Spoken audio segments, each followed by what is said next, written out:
When you look at data, you often face a trade-off. A bar chart shows you the big picture, but it hides the individual numbers. A spreadsheet shows every number, but you can't easily see the overall shape. What if you could have both? Enter the stem and leaf plot. It's a clever data display that uses the numbers themselves to build the graph. Imagine a list of test scores: 72, 85, 91, 74, and 70.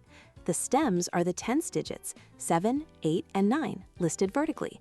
The leaves are the ones digits, placed next to their stem. So next to the 7 stem, you'd write the leaves 0, 2, and 4 for the scores 70, 72, and 74. And you must always include a key, like 710 means 70. The single most important rule is to order the leaves from smallest to largest. An unordered plot is just a way of sorting data. An ordered one is a true statistical tool. With ordered leaves, you can instantly spot the range, find the mode, the most repeated leaf in a row, and count your way to the median, the exact middle value. But the real power move is the back-to-back plot. Picture that central stem again, but this time it's comparing two classes. Class A's scores branch out to the right, and Class B's branch out to the left, their leaves ordered outwards from the middle. You can see in a second which class performed better, not just as an average, but by seeing where the scores are clustered.